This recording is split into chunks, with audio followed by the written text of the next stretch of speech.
Outlook 2026 market मारेगा 6, ये है हमारी आज की खास पेशकश। और इसमें हमारे साथ जुड़ने कल्पन पारेख साहब। आपको 20 सालों से ज़्यादा लंबा गहरा अनुभव है फाइनेंस और एसेट मैनेजमेंट बिजनेस का। और डीएसपी ज्वाइन करने से पहले आप कई बड़े बड़े दिग्गज म्यूचुअल फंड्स के साथ काम करने का लंबा अनुभव रखते हैं, जिसमें IDFC mutual fund, Birla Sahib Sun Life mutual fund, ICICI prudential mutual fund जैसे दिग्गज संस्थान शामिल है। और आपके पास डिग्री है फाइनेंस में, एमबीए की एनएमआई एमएस से, और साथ ही साथ आपने केमिकल इंजीनियरिंग भी की है पुणे से, भारतीय विद्यापीठ से। कल्पन सर, गुड मॉर्निंग, बहुत बहुत स्वागत है आपका सर, धन्यवाद हमें समय देने के लिए। 2025 तो सर हमने गिरते पड़ते जैसे तैसे निकाल लिया, आप लोगों की वजह से सहारा रहा, म्यूचुअल फंड खरीदते रहे, एफआई बेचते भी रहे, तो हम गिरे नहीं, लेकिन हम बढ़ना चाहते हैं सर आगे। और क्या 2026 में ऐसा मौका देगा मार्केट तेजी का? Sunil ji, thank you for inviting. आप मुझे हमेशा इंट्रोड्यूस क्यों करते हो? क्योंकि आप मुझे 25 साल से जानते हो। नहीं नहीं सर, मैं जानता हूँ वो अलग बात है, लेकिन हमारे दर्शक भी जानना चाहिए। और आप ये भी कह सकते हैं कि दर्शक भी कोई पहली बार थोड़ी सुन रहे हैं, मैं इतनी बार आता हूँ। लेकिन सर मेरी प्रॉब्लम है कि हर बार हमारे दर्शक बढ़ जाते हैं, हर बार हमारी टीआरपी बढ़ती है। तो हो सकता है पुराने दर्शक तो जानते हो, लेकिन नए दर्शकों के लिए भी हमारी जिम्मेदारी बनती है कि कल्पन सर आए तो उनका इंट्रोडक्शन होना चाहिए।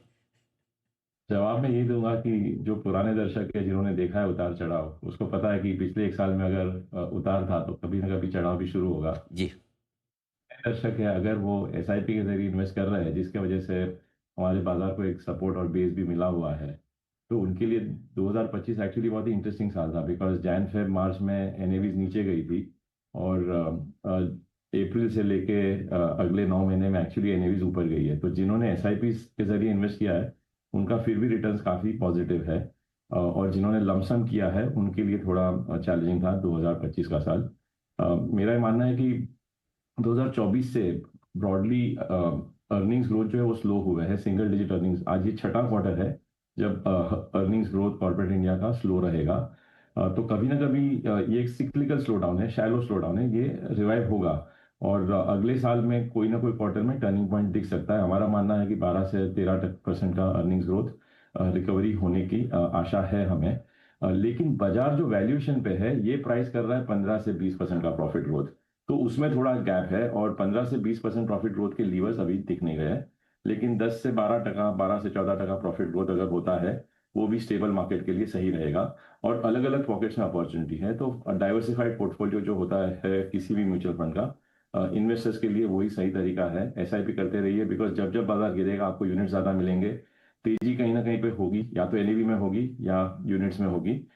हमें इसका फायदा लेना है। बिल्कुल, तो ये बिल्कुल सही बात की कि अगर आपने पॉइंट अच्छा दिया है। मतलब अप्रैल के बाद से एनएवी ऊपर आनी शुरू हो चुकी, जबकि मार्केट को ऊपर आने में, पिछले साल के हाई को पार करने में हमारा तो क्या नवंबर आ गया था सर। नवंबर में जाके 14 महीने बाद, पिछले सितंबर के बाद 14 महीने बाद निफ्टी हाई पर आया है, लगभग उस लेवल पे। लेकिन मार्केट अप्रैल के बाद से एनएवीज जो है म्यूचुअल फंड की बढ़ना शुरू हो गई, ये बड़ा फायदा है एसआईपी करने का।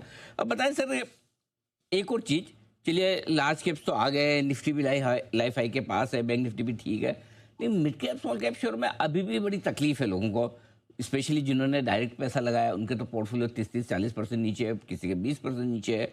और जो सोचता है कि मेरे 5-10% ही नीचे, वो उसको लगता है मैंने अच्छा काम किया, कम से कम मेरे इतने नहीं गिरे। ये बताएं सर 2026 में इनके लिए क्या है, mid cap small cap share में बनेगा पैसा सर?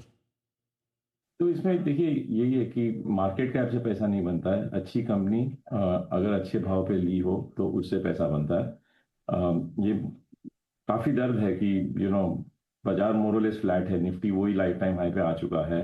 तो काफी टाइम जब हमें पूछा जाता है कि बाजार क्यों इतना वॉलेटाइल है, तो समझ नहीं आता है कि कौन सा बाजार वॉलेटाइल है, बिकॉज मार्केट तो फिर भी ऑल टाइम हाई पे है।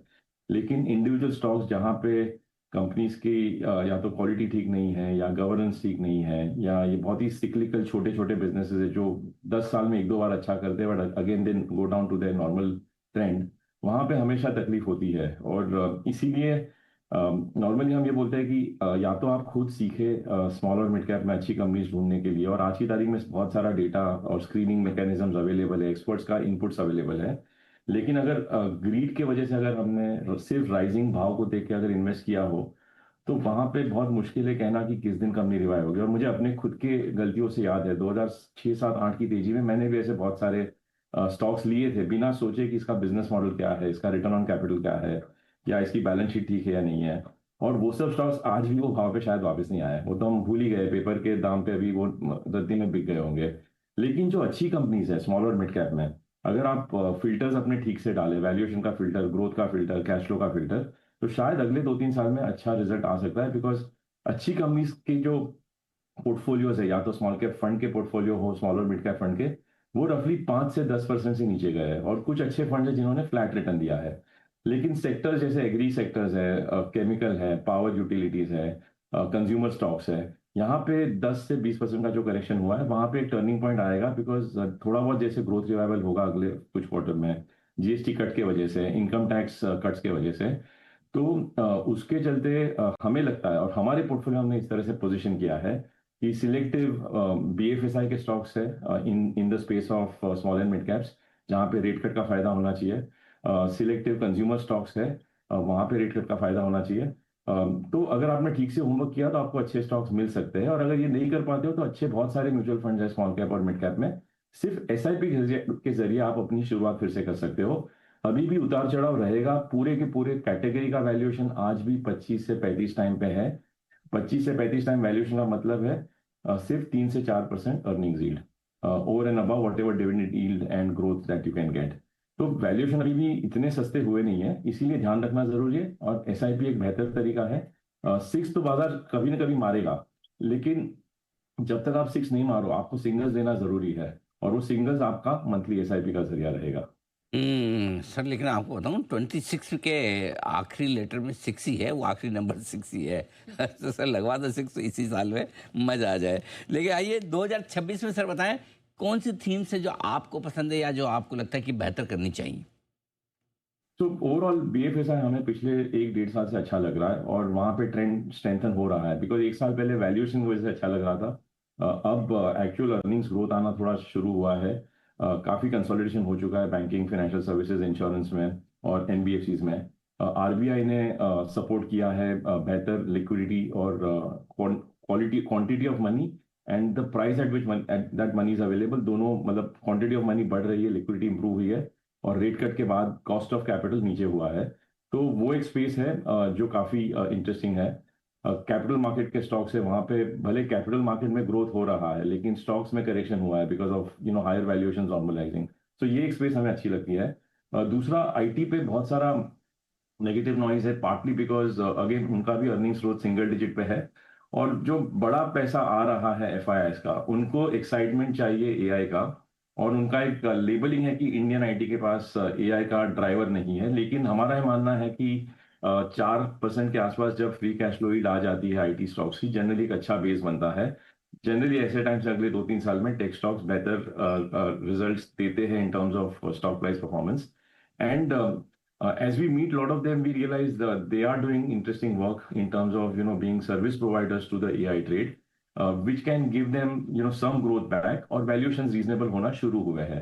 तो अगले साल में our own portfolios we are gradually looking at adding to IT as a sector, and then there are selective trigger based opportunities, या तो power हो या agri space है, consumer stocks है।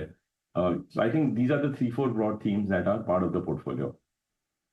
कल्पना सर, बहुत बहुत धन्यवाद आपका, आपने समय दिया और विस्तार से बाजार के डायरेक्शन के बारे में राय दी अगले साल के लिए, 2026 के लिए। जल्दी आपसे फिर मुलाकात होगी। आज के लिए thank you so much sir, बहुत बहुत शुक्रिया आपका। आइए कल्पना पारेख साहब, एमडी और सीईओ डीएसपी म्यूचुअल फंड के बताते हुए अपनी राय 2026 के बारे में। अपने निवेश को एसआईपी के जरिए बरकरार रखें, ये आपके लिए होगा बेहतर। एक